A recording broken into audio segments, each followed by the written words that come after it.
ಶ್ರೀ ಯಡಿಯೂರು ಸಿದ್ಧಲಿಂಗೇಶ್ವರ ಈ ಒಂದು ಸೀರಿಯಲ್ನ ಸೆಟ್ಟಲ್ಲಿದ್ದೀನಿ. ನಾನು ಈ ಒಂದು ಸೀರಿಯಲಲ್ಲಿ ಒಂದು ವಿಶೇಷವಾದಂಥ ಪೌರಾಣಿಕ ಪಾತ್ರ ಮಾಡ್ತಿದ್ದೀನಿ. ಸಿಕ್ಕಾಪಟ್ಟೆ ಹೆವಿ ಕಾಸ್ಟ್ಯೂಮ್ ಇರುತ್ತೆ, ಹೆವಿ ಮೇಕಪ್ ಇರುತ್ತೆ, ಹೆವಿ ಹೇರ್ ಸ್ಟೈಲ್ ಇರುತ್ತೆ. ಸೊ ಫ್ರೆಂಡ್ಸ್, ನೋಡ್ತಾ ಇದ್ದೀರಲ್ಲ, ಇದು ನನ್ನ ಫೈನಲ್ ಲುಕ್. ಸೊ ಯೂಶಲಿ ಯಾರಾದರೂ ಆರ್ಟಿಸ್ಟ್ದು ಡೇಟ್ ಸಿಕ್ಕಿಲ್ಲ ಅಂತ ಅಂದರೆ ಜಸ್ಟ್ ಅವರು ನಿಂತ್ಕೊಂಡಿರೋ ಪೊಸಿಷನ್ ಕರೆಕ್ಟಾಗಿರಲಿ ಅನ್ನೋ ಕಾರಣಕ್ಕೋಸ್ಕರ ಹಿಂಗೆ ಯಾರೋ ಒಬ್ಬರನ್ನ ನಿಲ್ಸಿರ್ತಾರೆ. ಬಟ್ ಆರ್ಟಿಸ್ಟ್ ಆಗಿ ನಾವು ಮ್ಯಾನೇಜ್ ಮಾಡಬೇಕು.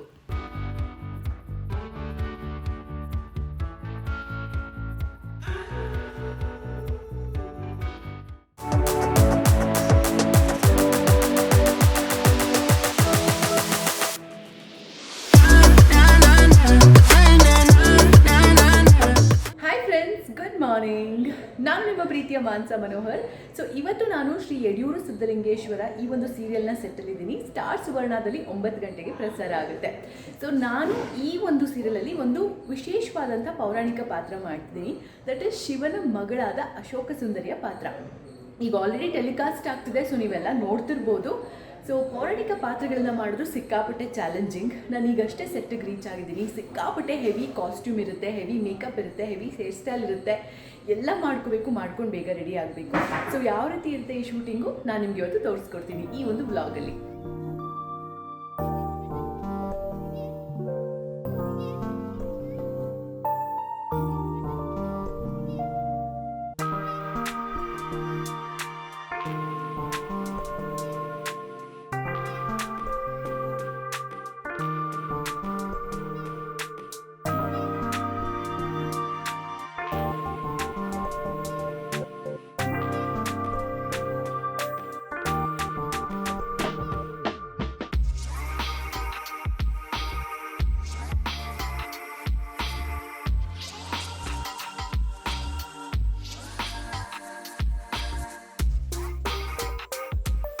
ಸೊ ಬೇಸಿಕಲಿ ಈ ಒಂದು ಪೌರಾಣಿಕ ಪಾತ್ರ ಮಾಡಬೇಕಾದ್ರೆ ಹೀಗೇನೆ. ಸೊ ಕಾಸ್ಟ್ಯೂಮ್ ಆಗಿರ್ಬೋದು, ಜ್ಯುವೆಲ್ರಿ ಆಗಿರ್ಬೋದು, ಮೇಕಪ್ ನಾನೇ ಓನಾಗಿ ಮಾಡ್ಕೊಳ್ಳೋದು. ಸೊ ತುಂಬ ಹೆವಿಯಾಗಿ ಏನು ಮಾಡ್ಕೊಳ್ಳಲ್ಲ. ಜಸ್ಟ್ ಒಂಚೂರು ಲಿಪ್ಸ್ಟಿಕ್ ಎಲ್ಲ ಏನಾದರೂ ಡಾರ್ಕ್ ಶೇಡಲ್ಲಿ ಹಾಕೋತೀನಿ ಅಷ್ಟೇ. ಹೇರ್ ಸ್ಟೈಲ್ ಆಗಿರ್ಬೋದು, ನಾನು ಇದು ತೋರಿಸಿ ವಿಗ್. ಸೊ ವಿಗ್ ಅಲ್ಲ, ನಾನು ವಿಗ್ ಹಾಕ್ಕೊಳ್ಳಲ್ಲ. ತುಂಬ ಜನ ವಿಗ್ ಕೂಡ ಯೂಸ್ ಮಾಡ್ತಾರೆ. ಬಟ್ ನಾನು ಈ ಥರ ಎಕ್ಸ್ಟೆನ್ಷನ್ ಹಾಕೋತೀನಿ, ಬಿಕಾಸ್ ಇನ್ನೂ ಕೂದಲು ಕೂಡ ಡ್ರಾಮ್ಯಾಟಿಕ್ಕಾಗಿ ಕಾಣಬೇಕು ಅನ್ನೋ ಕಾರಣಕ್ಕೋಸ್ಕರ. ಸೊ ಸಿಕ್ಕಾಪಟ್ಟೆ ಪ್ರಿಪ್ರೇಷನ್ ಇರುತ್ತೆ. ಸೊ ಇನ್ನೂ ಕೂಡ ಸೆಟ್ ಒಳಗಡೆ ಹೇಗಿರುತ್ತೆ ಎಲ್ಲನೂ ಕೂಡ ಈ ಒಂದು ವ್ಲಾಗಲ್ಲಿ ತೋರಿಸ್ತೀನಿ. ಸೊ ಸದ್ಯಕ್ಕೆ ನಾನು ಬೇಗ ಹೇರ್ ಸ್ಟೈಲ್ ಮಾಡಿಕೊಂಡು ರೆಡಿ ಆಗ್ಬಿಡ್ತೀನಿ.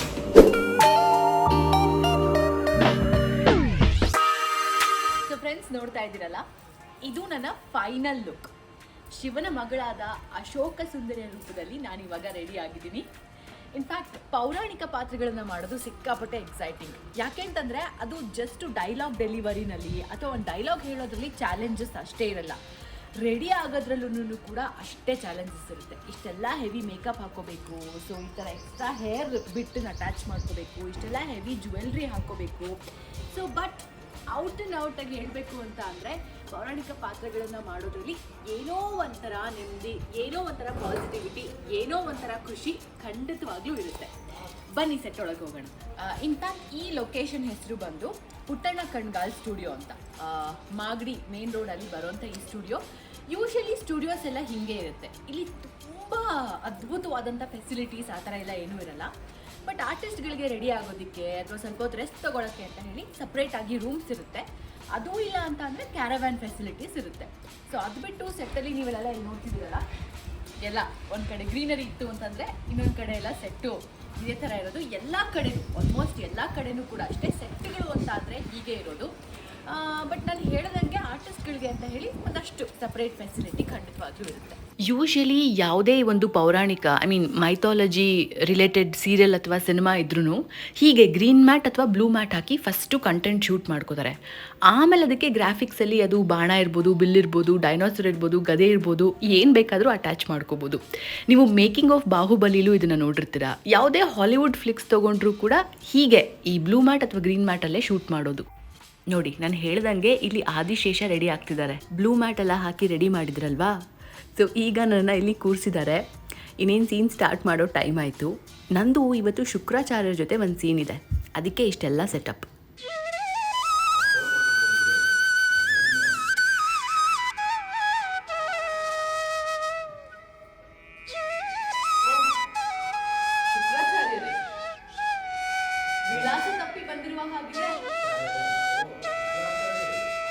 ಸೊ ಯೂಶಲಿ ಯಾರಾದರೂ ಆರ್ಟಿಸ್ಟ್ದು ಡೇಟ್ ಸಿಕ್ಕಿಲ್ಲ ಅಂತ ಅಂದರೆ ಜಸ್ಟ್ ಅವರು ನಿಂತ್ಕೊಂಡಿರೋ ಪೊಸಿಷನ್ ಕರೆಕ್ಟಾಗಿರಲಿ ಅನ್ನೋ ಕಾರಣಕ್ಕೋಸ್ಕರ ಹಿಂಗೆ ಯಾರೋ ಒಬ್ಬರನ್ನ ನಿಲ್ಸಿರ್ತಾರೆ.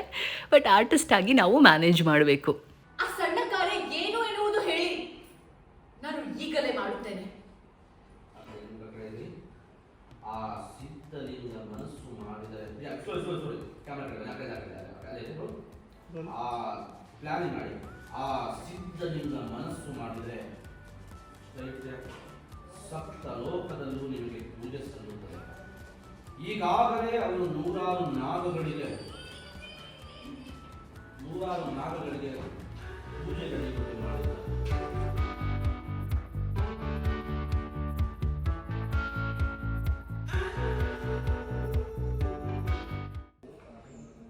ಇವತ್ತು ನಮ್ಮದೇ ಫಸ್ಟ್ ಸೀನ್ ಇದ್ದಿದ್ದು. ಸೊ ಹಾಗಾಗಿ ಬೆಳಿಗ್ಗೆ ಬಂದು ನನಗೆ ಬ್ರೇಕ್ಫಾಸ್ಟ್ ಎಲ್ಲ ಮಾಡ್ಕೊಳ್ಳೋಷ್ಟು ಟೈಮ್ ಆಗಿರಲಿಲ್ಲ. ಹಾಗಾಗಿ ಈಗ ಒಂದು ಸ್ವಲ್ಪ ಬೇರೆಯವ್ರದ್ದು ಒಂದು ಮಿಡ್ಡೆಲ್ಲ ನಡೀತಾ ಇದೆ. ಹಾಗಾಗಿ ನಾನು ಸ್ವಲ್ಪ ಹಣ್ಣು ತಿನ್ಕೋತಾರೆ, because it's already brunch time. ಹಾಗಾಗಿ ಹಣ್ಣು ತಿನ್ಬಿಡೋಣ, ಆಮೇಲೆ ಊಟ ಮಾಡೋದಕ್ಕೆ ಸರಿ ಹೋಗುತ್ತೆ ಅಂತ ಹೇಳ್ಬಿಟ್ಟು ಇವಾಗ ನಾನು ಹಣ್ಣು ತಿಂತಾ ಇದ್ದೀನಿ. ಸೊ ನನಗೆ ನನ್ನ ಪ್ರೀವಿಯಸ್ ವಿಡಿಯೋಲು ಹೇಳಿದಂಗೆ ಬೆಳಿಗ್ಗೆ ಬಂದ ತಕ್ಷಣ ಕಾಫಿ ಒಂದಿರಬೇಕು. ಬ್ರೇಕ್ಫಾಸ್ಟ್ ಬೈ ಚಾನ್ಸ್ ಇಲ್ಲ ಅಂದರೂ ಕೂಡ, ಬಿಕಾಸ್ ನಾನು ಯೂಶ್ವಲಿ ಹಣ್ಣು ತಿಂದ್ಬಿಡ್ತೀನಿ ಬ್ರೇಕ್ದೆಲ್ಲ. ಮಧ್ಯಾಹ್ನ ಊಟಕ್ಕೆ ಮಾತ್ರ ಚಪಾತಿ, ಮೊಟ್ಟೆ ಈ ಥರದ್ದೆಲ್ಲನೂ ತಿಂತೀನಿ. ಬೆಳಿಗ್ಗೆ ಬಂದ ತಕ್ಷಣ ನಾನು ಕಾಫಿ ಕುಡಿತೀನಿ, ಆಮೇಲೆ ಒಂದು 10 ಬಾದಾಮಿ ಅಥವಾ ಡ್ರೈ ಫ್ರೂಟ್ಸ್ ಏನಿರುತ್ತೆ ಅದನ್ನು ತಿಂದ್ಬಿಡ್ತೀನಿ. ಅದಾದಮೇಲೆ ಬ್ರಂಚ್ ಟೈಮಲ್ಲಿ ಈ ಥರ ಯಾವುದಾದ್ರೂ ಒಂದು ಹಣ್ಣನ್ನು ತಿಂದಿರ್ತೀನಿ. ಸೊ ಇವತ್ತು ನಾನು ಪಪಾಯ ತಂದಿದ್ದೀನಿ, ಸೊ ಪಪಾಯ ತಿಂತಾ ಇದ್ದೀನಿ ನಾನು ಇವತ್ತು. ಸೊ ಎನಿವೇಸ್ ಹೀಗೆ ಇರುತ್ತೆ ಆ್ಯಕ್ಚುಲಿ ಸೆಟ್ ಅಂತ ಅಂದರೆ ಕರೆಕ್ಟ್ ಟೈಮಲ್ಲಿ ತಿಂಡಿ ತಿನ್ನೋಕ್ಕೆ, ಊಟ ಮಾಡೋಕ್ಕೆಲ್ಲ ಎಷ್ಟೊಂದು ಜನ ಆರ್ಟಿಸ್ಟ್ಗಳಿಗೆ ಟೈಮೇ ಆಗಲ್ಲ. So you have to bear with it. Time ಇದ್ದಾಗ ಮಾಡ್ಕೋಬೇಕಾಗುತ್ತೆ. ಸೊ ಇದು ನನ್ನ ಒಂದು ಲಂಚ್ ಬ್ಯಾಗು, ಅಂದರೆ ಇದು ಪಿಕ್ನಿಕ್ ಬ್ಯಾಸ್ಕೆಟು. ನೋಡೋಕ್ಕೆ ಇಷ್ಟು ದಪ್ಪ ಇದೆ, ಬಟ್ ನಾನು ಹೇಳಿದ್ನಲ್ಲ ಈಗ ಮತ್ತೆ ನಾನು ಒಂದು ಸ್ವಲ್ಪ ಡಯಟ್ ಮತ್ತು ವರ್ಕೌಟ್ ಮೇಲೆಲ್ಲ ಕಾನ್ಸಂಟ್ರೇಟ್ ಮಾಡ್ತಿರೋದ್ರಿಂದ ಎಲ್ಲ ಹೆಲ್ದಿ ಸ್ಟಫೇ ಅದರಲ್ಲಿರೋದು. ಬಿಸಿನೀರಿಗೆ ಒಂದು ಸಪ್ರೇಟ್ ಒಂದು ಮಗ್ಗು, ಕಾಫಿಗೆ ಒಂದು ಸಪ್ರೇಟ್ ಮಗ್ಗು, ಇನ್ನೊಂದಷ್ಟು ಹಣ್ಣು, ನನ್ನ ವೀಟ್ ಗ್ರಾಸ್ ಪೌಡರು, ಈ ಥರದ್ದೆಲ್ಲ ಇದೆ. ಸೊ ನಮ್ಮೆಲ್ಲರಿಗೂ ಕೂಡ ಗೊತ್ತಿರೋ ಹಾಗೆ, ಇನ್ಫ್ಯಾಕ್ಟ್ ನನಗೂ ಕೂಡ ಈ ಸೀರಿಯಲ್ ಮಾಡೋವರೆಗೂ ಕೂಡ ಶಿವನಿಗೆ ಒಬ್ಬಳು ಹೆಣ್ಮಗಳಿದ್ದಾಳೆ, ಅವಳ ಹೆಸರು ಅಶೋಕ ಸುಂದರಿ ಅನ್ನೋದು ಗೊತ್ತೇ ಇರಲಿಲ್ಲ. ಸೊ ಈ ಸೀರಿಯಲ್ನ ಮಾಡೋಕ್ಕೆ ಶುರು ಮಾಡಿದ್ಮೇಲೆ ನಾನು ಕೂಡ ಒಂದು ಸ್ವಲ್ಪ ರಿಸರ್ಚ್ ಮಾಡೋದಕ್ಕೆ ಶುರು ಮಾಡಿದೆ. ಆಗ ಗೊತ್ತಾಗಿದ್ದೇನಪ್ಪ ಅಂತ ಅಂದರೆ, ಈಶ್ವರನಿಗೆ ಬರೀ 2 ಗಂಡು ಮಕ್ಕಳಲ್ಲ, ಅಂದರೆ ಗಣೇಶ, ಸುಬ್ರಹ್ಮಣ್ಯ ಅಷ್ಟೇ ಅಲ್ಲ, ಇನ್ನೂ 3 ಜನ ಹೆಣ್ಮಕ್ಳಿದ್ದಾರೆ ಅನ್ನೋದು. ಅದರಲ್ಲಿ ಮೊದಲನೇ ಮಗಳ ಹೆಸರು ಅಶೋಕ ಸುಂದರಿ, 2ನೇ ಮಗಳ ಹೆಸರು ಜ್ಯೋತಿ, ಹಾಗೆ 3ನೇ ಮಗಳ ಹೆಸರು ಮಾನಸ ಅಂತ. ನನ್ನ ಓನ್ ಹೆಸರೇ ಶಿವನ ಮಗಳ ಹೆಸರು ಅನ್ನೋದು ಕೂಡ ನನಗೆ ಗೊತ್ತಿರಲಿಲ್ಲ. ಸೊ ಈ ಸೀರಿಯಲನ್ನು ಮಾಡೋದಕ್ಕೆ ಶುರು ಮಾಡಿದ್ಮೇಲೆ ನನಗೂ ಕೂಡ ಗೊತ್ತಾಗಿದ್ದು. ಸೊ ಈ ಅಶೋಕ ಸುಂದರಿಯ ಒಂದು ಸ್ಟೋರಿ ಏನಿದೆ, ಇದಕ್ಕೂ ಕೂಡ 2 ರೀತಿಯಾದಂಥ ಒಂದು ಕಥೆ ಇದೆ. ಮೊದಲನೇದೇನು ಅಂತ ಅಂದರೆ, ಪಾರ್ವತಿಗೆ ಶಿವ ತಪಸ್ಸನ್ನು ಮಾಡೋಕ್ಕೆ ಹೋದಂಥ ಟೈಮಲ್ಲಿ ತುಂಬಾ ಎಲ್ಲೋ ಒಂದು ಕಡೆ ಒಂಟಿತನ ಕಾಣ್ತಿರುತ್ತೆ. ಹಾಗಾಗಿ ಆಕೆ ತಪಸ್ಸನ್ನು ಮಾಡಿ, ನನಗೂ ಒಂದು ಹೆಣ್ಮಗಳಿದ್ರೆ ನನ್ನ ಜೊತೆ ಇರ್ತಾಳಲ್ವಾ ಅನ್ನೋ ಕಾರಣಕ್ಕೋಸ್ಕರ ತಪಸ್ ಮಾಡಿ ಅವಳ ಒಂದು ಶೋಕ ಅಂದರೆ ದುಃಖವನ್ನು ನೀಗಿಸ್ಕೊಳ್ಳೋದಕ್ಕೋಸ್ಕರ ಅಂತ ಪಡ್ಕೊಂಡಂಥ ಮಗಳೇ ಅಶೋಕ ಸುಂದರಿ ಅಂತ ಒಂದು ಕತೆ ಹೇಳುತ್ತೆ. ಹಾಗಾಗಿನೇ ಅವಳ ಹೆಸರು ಅಶೋಕ ಸುಂದರಿ, ಶೋಕವನ್ನು ನೀಗಿಸುವವಳು. ಸುಂದರಿ ಅಂತಂದರೆ ಒಂದು ಸುಂದರವಾದಂಥ ಹೆಣ್ಮಗಳು ಅಂತ. ಇನ್ನೊಂದು ಕಥೆಯ ಪ್ರಕಾರ ಏನಪ್ಪ ಅಂತ ಅಂದರೆ, ಈಶ್ವರನಿಗೆ ಒಂದು 2 ಗಂಡು ಮಕ್ಕಳಿರೋದ್ರಿಂದ ಈ ಹಾಡು, ಡ್ಯಾನ್ಸು ಇದೆಲ್ಲ ಗೊತ್ತಿರುವಂಥ ಒಂದು ಹೆಣ್ಮಗಳು ನನಗಿದ್ರೆ ಎಷ್ಟು ಚೆನ್ನಾಗಿರುತ್ತಲ್ವಾ ಅಂತ ಒಂದು ಬಯಕೆ ಬಂದಿರುತ್ತಂತೆ ಮನಸ್ಸಲ್ಲಿ. ಅಂಥ ಟೈಮಲ್ಲಿ ಒಂದು ದಿನ ಸರಸ್ವತಿ ವೀಣೆನ ನುಡಿಸ್ತಾ ಇರುವಂಥ ಟೈಮಲ್ಲಿ ಈಶ್ವರನಿಗೆ ತುಂಬಾ ಖುಷಿಯಾಗಿ ಅವನ ಕಣ್ಣಿಂದ ಆನಂದ ಬಾಷ್ಪ ಬರೋದಕ್ಕೆ ಶುರು ಆಗುತ್ತಂತೆ. ಅಂಥ ಟೈಮಲ್ಲಿ ಆನಂದ ಬಾಷ್ಪದಿಂದ ಬಂದಂಥ ಒಂದೇ ಒಂದು ಕಣ್ಣಿನ ಹನಿ ನಾಗಲೋಕದಲ್ಲಿ ಬಿದ್ದು ಅದರಿಂದ ಸೃಷ್ಟಿಯಾದಂಥ ಒಬ್ಬಳು ಹೆಣ್ಣು ಮಗಳೇ ಅಶೋಕ ಸುಂದರಿ ಅಂತ ಮತ್ತೊಂದು ಕತೆ ಹೇಳುತ್ತೆ. ಸೊ ಇದು 2ರಲ್ಲಿ ಯಾವುದು ನಿಜ ಅನ್ನೋದು ಎಕ್ಸಾಕ್ಟ್ಲಿ ಯಾರಿಗೂ ಗೊತ್ತಿಲ್ಲ. ನಿಮಗೇನಾದರೂ ಗೊತ್ತಿದ್ದರೆ ಅದನ್ನು ನೀವು ಡೆಫಿನೆಟ್ಲಿ ಕಮೆಂಟ್ ಬಾಕ್ಸಲ್ಲಿ ನನಗೆ ಬರೆದು ತಿಳಿಸ್ಬೋದು, ಓಕೆನಾ? ಸೊ ಬೇಸಿಕಲಿ ಈ ಸೀರಿಯಲಲ್ಲಿ ಏನಪ್ಪ ಅಂತಂದರೆ, ಈ 2ನೇ ಸ್ಟೋರಿ ನಾನು ಏನು ಹೇಳಿದ್ನಲ್ಲ ಅದನ್ನು ಅಳವಡಿಸ್ಕೊಂಡಿದ್ದಾರೆ. ಹಾಗಾಗಿನೇ ಇದರಲ್ಲಿ ಅಶೋಕ ಸುಂದರಿ ಅವಳು ಶಿಶುವಾಗಿ ಹುಟ್ಟಿರೋದಿಲ್ಲ, ಕನ್ಯೆಯಾಗೆ ಹುಟ್ಟಿರ್ತಾಳೆ.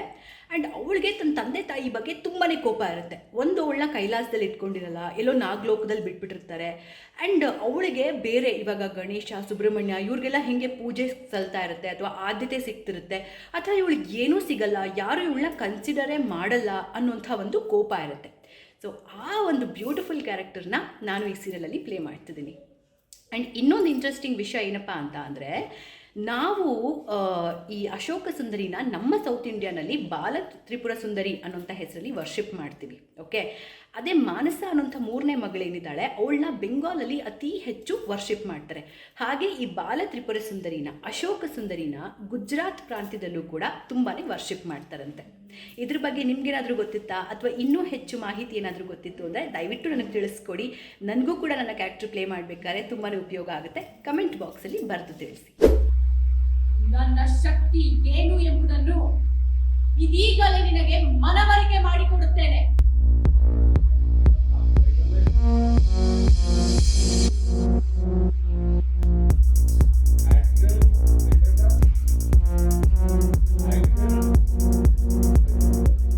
ಒಂಚೂರು ಹುಡ್ಕೋತರ ಇರಲಿ. ಆಕ್ಷನ್. ನಾರದರು ನಿನ್ನ ಬಳಿಗೆ ಕಳಿಸಿದರು. ಇನ್ನು ನನ್ನ ತಂದೆಯಾದ ನಿನ್ನ ಬಳಿಗೆ ಬಂದರೆ ನನ್ನನ್ನು ಎದುರಿಸಲಾಗದೆ ನೀನು ಪಲಾಯನ ಮಾಡಿರುವೆ. ಇಲ್ಲ ಪರಮೇಶ್ವರ, ಇಲ್ಲ. ನಿಮಗೆಲ್ಲರಿಗೂ ತಕ್ಕ ಪಾಠ ಕಲಿಸದೆ ಹೋದರೆ ನಾನು ನಿನ್ನ ಪುತ್ರಿ ಅಶೋಕ ಸುಂದರಿಯೇ ಅಲ್ಲ. ಆಕ್ಷನ್.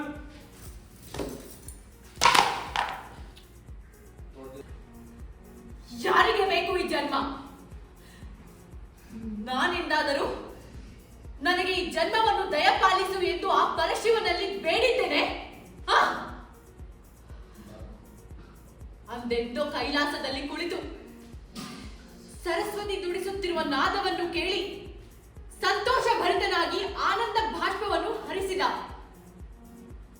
ಆ ಆನಂದ ಬಾಷ್ಪವೇ ಈ ಅಶೋಕ ಸುಂದರಿ. ನೈಟ್ ಎಫೆಕ್ಟ್ ಸೀನ್ ಇರಲಿ, ಡೇ ಎಫೆಕ್ಟ್ ಸೀನ್ ಇರಲಿ, ಇಷ್ಟು ಬ್ಯೂಟಿಫುಲ್ಲಾಗಿ ಈ ಒಂದು ಸೆಟ್ಟನ್ನು ರೆಡಿ ಮಾಡ್ತಾರೆ. ಈ ಸೀರಿಯಲ್ ಇಷ್ಟು ಚೆನ್ನಾಗಿ ಮೂಡ್ ಬರೋದಕ್ಕೆ, ಇಷ್ಟೊಂದು ಜನಪ್ರಿಯತೆ ಗಳಿಸೋದಕ್ಕೆ ಯಾರೆಲ್ಲ ಇದ್ದಾರೆ, ಪ್ರೊಡ್ಯೂಸರ್ ಇರ್ಬೋದು, ಡೈರೆಕ್ಟರ್ ಇರ್ಬೋದು, ಟೆಕ್ನಿಕಲ್ ಸ್ಟಾಫ್ ಆಗಿರ್ಬೋದು, ಆರ್ಟಿಸ್ಟ್ ಇರ್ಬೋದು, ಎಲ್ರಿಗೂ ಕೂಡ ಥ್ಯಾಂಕ್ ಯು. ಸೊ ಫ್ರೆಂಡ್ಸ್, ಇಷ್ಟೊತ್ತು ನನ್ನ ಜೊತೆ ಈ ಒಂದು ಶೂಟಿಂಗ್ ಸೆಟ್ಟಲ್ಲಿ, that is Yediyur Siddhalingeshwara shooting ಸೆಟ್ಟಲ್ಲಿ ನನ್ನ ಜೊತೆ ನೀವೆಲ್ಲರೂ ಕೂಡ ಇದ್ರಿ. ಸೊ ಒಂದು ಪೌರಾಣಿಕ ಪಾತ್ರನ ಮಾಡೋದು ಎಷ್ಟು ಕಷ್ಟ ಅನ್ನೋದು ಡೆಫಿನೆಟ್ಲಿ ನಿಮ್ಮೆಲ್ರಿಗೂ ಕೂಡ ಗೊತ್ತಾಗಿರುತ್ತೆ. ಬೇರೆ ಎಲ್ಲ ಪಾತ್ರಗಳನ್ನ ಮಾಡೋದಕ್ಕಿಂತ this is definitely a little challenging, ಇಲ್ಲ ಅಂತ ಖಂಡಿತ ಹೇಳೋಕ್ಕಾಗಲ್ಲ. ಸೊ ಹಾಗಾಗಿ ಒಟ್ಟಾರೆ ಈ ವ್ಲಾಗನ್ನು ನೋಡಿ ನೀವೆಲ್ಲರೂ ಕೂಡ ಎಂಜಾಯ್ ಮಾಡಿದ್ದೀರಾ ಅಂತ ಅಂದ್ಕೊಂಡಿದ್ದೀನಿ. Thank you so much for joining me. ಮತ್ತು ಇದೇ ಥರ ಮತ್ತೊಂದು ವ್ಲಾಗಲ್ಲಿ ನಾನು ನಿಮಗೆ ಸಿಗ್ತೀನಿ. ಸೊ ನನ್ನ ಒಂದು ವರ್ಕ್ ನಿಮ್ಗೆ ಇಷ್ಟ ಆಗಿದ್ರೆ, ನನ್ನ ವ್ಲಾಗ್ ಇಷ್ಟ ಆಗಿದ್ರೆ ಲೈಕ್ ಮಾಡೋದನ್ನ, ಶೇರ್ ಮಾಡೋದನ್ನ, ಸಬ್ಸ್ಕ್ರೈಬ್ ಮಾಡೋದನ್ನ ದಯವಿಟ್ಟು ಮರಿಬೇಡಿ. Thank you so much for watching. See you next time. Take care. Bye.